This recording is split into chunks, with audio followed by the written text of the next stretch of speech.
ಗೆಳೆಯರೆ, don't live your entire life in a society circle. ಸ್ನೇಹಿತರೆ, ನಮ್ಮ ಜೀವನದಲ್ಲಿ ಈ ಸಮಾಜ ಒಂದು ವೃತ್ತವನ್ನ ಹಾಕೊಟ್ಟಿದೆ. ಆ ಸರ್ಕಲ್ ಒಳಗಡೆನೆ ನಮ್ಮ ಜೀವನವಿಡೀ ನಾವು ಕಳೆದು ಬಿಡ್ತೀವಿ, ನಮ್ಮ ಬದುಕನ್ನ ಕೊನೆಗಾಣಿಸ್ಕೋತೀವಿ. ಅಂದ್ರೆ ಆ ಸರ್ಕಲ್ ಒಳಗಡೆ ಏನು ಹೇಳುತ್ತೆ, ಆ ಸರ್ಕಲ್ ಒಳಗಡೆ ರೂಲ್ಸ್ ಅಂತ ಕೇಳಿದ್ರೆ, ನಾವು ಹುಟ್ಟಿದ ನಂತರ ಅಂದ್ರೆ ನಾವು ಬೆಳೀತಾ ಅಂದ್ರೆ ನಾವು ಹುಟ್ಟಿದ ತಕ್ಷಣ ಚಿಕ್ಕ ವಯಸ್ಸಿನಲ್ಲಿ ಆಟ ಆಡ್ಕೊಂಡಿರ್ತೀವಿ. ಬೆಳೀತಾ ನಮ್ಮನ್ನ ಶಾಲೆ ಕಳಿಸಿದ ನಂತರ ಶಾಲೆಯನ್ನ ಮುಗಿಸಿದ ನಂತರ ಕಾಲೇಜ್ಗೆ ಹೋಗ್ತೀವಿ. ಕಾಲೇಜನ್ನು ಮುಗಿಸಿದ ನಂತರ ಕೆಲಸಕ್ಕೆ ಹೋಗ್ತೀವಿ.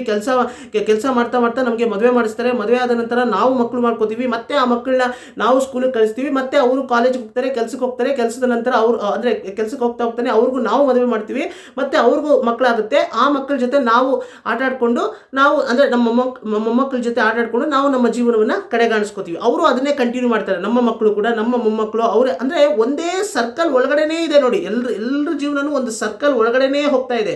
ಸೊ ಆದರೆ ಸರ್ಕಲ್ ಇಂದ ಹೊರಗಡೆ ಬಂದ್ರೆ ಒಂದು ಅತ್ಯದ್ಭುತವಾದಂತಹ ಜಗತ್ತು ಕಾಯ್ತಾ ಇದೆ. ಅಂದ್ರೆ ಇಲ್ಲಿ ಸುಂದರವಾದಂತಹ ಪಕ್ಷಿಗಳು, ಪ್ರಕೃತಿಯಲ್ಲಿರ್ತಕ್ಕಂಥ ಎಷ್ಟೋ ಜೀವರಾಶಿಗಳು, ಮತ್ತೆ ಪ್ರೀತಿ, ಮನುಷ್ಯತ್ವ, ಕರುಣೆ ಇರ್ತಕ್ಕಂತಹ ಹೃದಯಗಳಿದೆ. ಅಂದ್ರೆ ಕಾಯ್ತಾ ಇವೆ ನಮಗೋಸ್ಕರ. ಮತ್ತೆ ಸಂಸ್ಕೃತಿ, ಎಷ್ಟೋ ಜನರು ಅಂದ್ರೆ ಒಬ್ಬೊಬ್ಬರಿಗೂ ಒಂದೊಂದು ಜನಾಂಗಕ್ಕೂ ಒಂದೊಂದು ಸಂಸ್ಕೃತಿ ಇದೆ, ಸಾಹಿತ್ಯ ಇದೆ, ಪರಂಪರೆ ಇದೆ, ಮತ್ತೆ ಎಷ್ಟೋ ಅತ್ಯದ್ಭುತವಾದಂತಹ ಸುಂದರವಾದಂತಹ ದೇವಾಲಯಗಳು. ಸೊ ಹೀಗೆ ಎಷ್ಟೋ ವಿಷಯಗಳಿದೆ ಅಂದ್ರೆ ಜಗತ್ತಿನಲ್ಲಿ ನಾವು ಎಕ್ಸ್ಪ್ಲೋರ್ ಮಾಡೋದಕ್ಕೆ, ತಿಳ್ಕೊಳ್ಳೋದಕ್ಕೆ, ಅನುಭವಿಸೋದಕ್ಕೆ. ಸೊ ಇವೆಲ್ಲವನ್ನ ನಾವು ಬಿಟ್ಟು ಅಂದ್ರೆ ಇದಕ್ಕೊಂದು ಎಕ್ಸಾಂಪಲ್ ಕೊಡ್ತೀನಿ. ಈಗ ವಂಡರ್ಲಾಗ್ ಹೋದ್ರೆ, ಅಮ್ಯೂಸ್ಮೆಂಟ್ ಪಾರ್ಕ್ ವಂಡರ್ಲಾಗ್ ಹೋದ್ರೆ ಎಲ್ಲ ಗೇಮ್ಸ್ ಅನ್ನು ಆದಷ್ಟು ನಾನು ಎಕ್ಸ್ಪ್ಲೋರ್ ಮಾಡಬೇಕು. ಆದಷ್ಟು ಬೆಳಿಗ್ಗೆಯಿಂದ ಸಂಜೆ ಅಷ್ಟರಲ್ಲಿ ಎಲ್ಲ games, water games, land games, ಎಲ್ಲ ಗೇಮ್ಸನ್ನು ನಾನು ಎಂಜಾಯ್ ಮಾಡಬೇಕು. ಎಲ್ಲ ಗೇಮ್ಸನ್ನು ನಾನು ಎಕ್ಸ್ಪ್ಲೋರ್ ಮಾಡಬೇಕು. ಎಲ್ಲ ಗೇಮ್ಸನ್ನು ನಾನು ಅನುಭವಿಸಬೇಕು ಅಂತಲೇ ನಾವು ಟ್ರೈ ಮಾಡ್ತೀವಿ. ಅದೇ ತರನೇ ನಮ್ಮ ಜೀವನದಲ್ಲೂ ಕೂಡ ಆದಷ್ಟು ಎಲ್ಲವನ್ನೂ ಕೂಡ ತಿಳ್ಕೊಳ್ಳೋದಕ್ಕೆ ಪ್ರಯತ್ನ ಮಾಡಬೇಕು. ಎಲ್ಲವನ್ನೂ ಕೂಡ ನಾವು ಅನುಭವಿಸೋದಕ್ಕೆ ಪ್ರಯತ್ನ ಪಡಬೇಕು. ಆಸಕ್ತಿ ಇರಬೇಕು, ಕ್ಯೂರಿಯಾಸಿಟಿ, ಕುತೂಹಲ ಇರಬೇಕು. ಸೊ ಜ್ಞಾನದ ಹಸಿವು ಇರಬೇಕು. ಸೊ ಹೀಗೆ ಅಂದ್ರೆ ಇದನ್ನ ಯಾಕೆ ಹೇಳ್ತಾ ಇದ್ದೀನಿ ಅಂತಂದ್ರೆ, ಸಾಕಷ್ಟು ಜನ ಸರ್ಕಲ್ ಒಳಗಡೆ ಅಂದ್ರೆ ಸಮಾಜ ಹಾಕೊಂಡಿರ್ತಕ್ಕಂಥ ಸರ್ಕಲ್ ಒಳಗಡೆನೆ ಬದುಕಿ ತಮ್ಮ ಬದುಕನ್ನ ಕೊನೆಗಾಣಿಸ್ಕೋತಾ ಇದ್ದಾರೆ. ಹಾಗಾಗಬಾರ್ದು.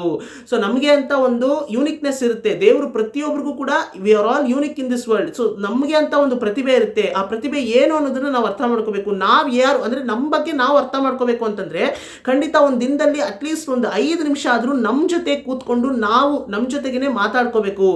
ಆಗ ನಮಗೆ ಅರ್ಥ ಆಗುತ್ತೆ ನಾವು ಏನು, ಮತ್ತೆ ನಮ್ಗೆ ಯಾವ ಕ್ಷೇತ್ರದಲ್ಲಿ ಆಸಕ್ತಿ ಇದೆ, ನಮ್ಮ ಪ್ರತಿಭೆ ಏನು.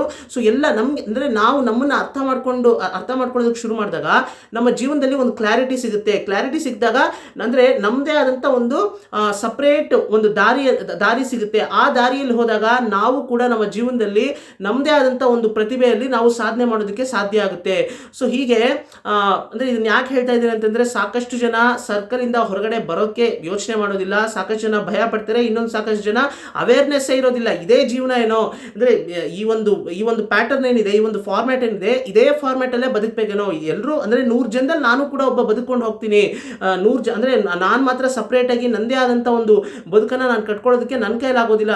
ಭಯ ಆಗುತ್ತೆ. 4 ಜನ ಏನ್ ಅನ್ಕೋತಾರೋ, ಮತ್ತೆ ನಮ್ಮ ತಂದೆ ತಾಯಿಗಳು ಏನ್ ಅನ್ಕೋತಾರೋ, ಸೊ ಅವರು ಅಂದ್ರೆ ಸಂಬಂಧಿಕರಲ್ಲಿ ಯಾರು ಏನಂತಾರೋ. ಸೊ ಹೀಗೆ ಭಯದಲ್ಲೇನೆ ಎಷ್ಟೋ ಜನ ತಮ್ಗೆ ಇಷ್ಟವಾದಂತ ಜೀವನವನ್ನ ತಾವು ಏನು ಕಲ್ಪನೆ ಮಾಡ್ಕೊಂಡಿರ್ತಾರೆ ಆ ಬದುಕನ್ನ ಬದುಕ್ತೇನೆ ಕಡೆಗೆ ನಾನು ಈ ರೀತಿ ಬದುಕಿದ್ರೆ ಏನಾಗ್ತಾ ಇತ್ತು ಅನ್ನೋ ಒಂದು ರಿಗ್ರೆಟ್ ಅಲ್ಲೇ ಅವರು ಅವರ ಜೀವನವನ್ನ ಕೊನೆಗಾಣಿಸ್ಕೋತಾರೆ. ಹಾಗಾಗಬಾರ್ದು. ಸೊ ಆ ರಿಗ್ರೆಟ್ ಮಾಡ್ಕೊಳ್ಳೋ ಮಟ್ಟಕ್ಕೆ ನೀವು ಇಟ್ಕೋಬೇಡಿ.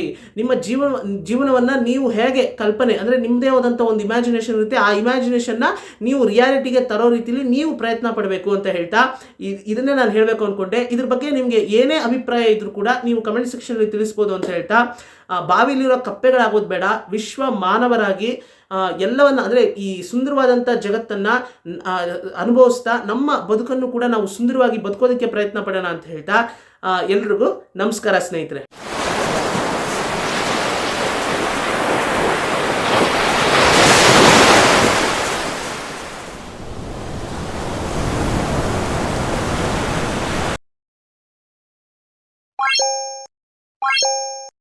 Bye.